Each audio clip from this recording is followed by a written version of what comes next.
Ya, untuk makluman, Jemaah Menteri buat keputusan untuk memberikan vaksin secara percuma selain pada rakyat dan warga negara kepada bukan warga negara. Ini bermakna seperti mana kita tahu dalam negara kita jumlah bukan warga negara adalah besar, terutama sekali di wilayah persekutuan. Ya, di wilayah persekutuan pekerja saja, pekerja sektor binaan saja ada beratus ribu.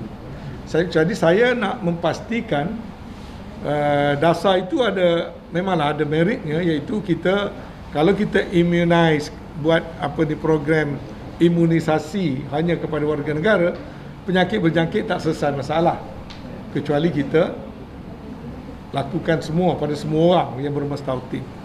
Namun begitu, saya perlu duduk dan berunding dengan Menteri Kesihatan dan juga Menteri yang menjaga tentang roll out plan di MOSTI YBKJ, oleh kerana kita di kawasan padat penduduk dan kita adalah menanggung risiko yang tinggi.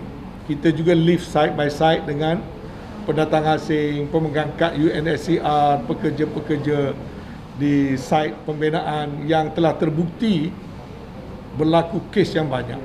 Maka saya nakkan jaminan daripada KKM dan juga MOSTI bagi memberikan keutamaan dan mendahulukan mereka-mereka yang vulnerable, terutama sekali yang tinggal di kawasan padat penduduk daripada golongan berpendapatan rendah B40.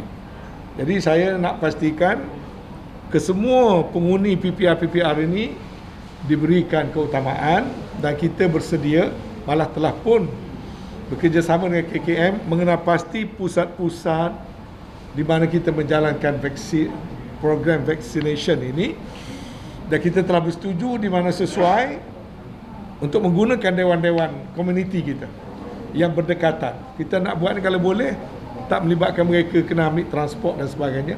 Kalau misalnya ada satu kawasan ada beberapa perumahan PPR, kalau di situ ada dewan, seberapa boleh kita nak buat di situ supaya kita boleh buat cara bergilir-gilir dan tak berlaku overcrowding dan sebagainya.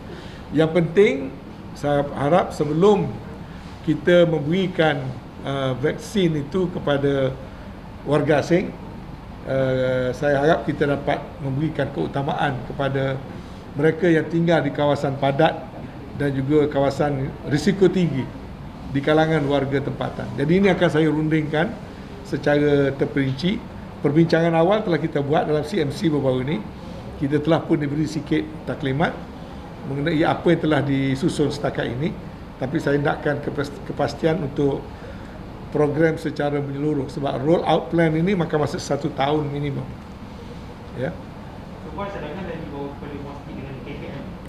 Itu sudah di peringkat pentadbiran, memang sudah KKM dengan MOSTI telah mengenal pasti beberapa tempat termasuk penggunaan dewan-dewan kita.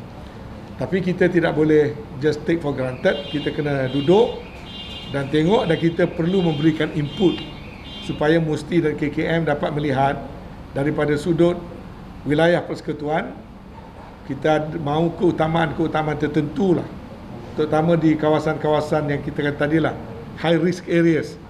High risk areas ni kalau kawasan rumah yang kecil, penghuninya ramai, kemudian di situ juga terdapat golongan miskin, kita juga terdapat yang orang tua misalnya, ini kita harap dapat diberikan perhatian.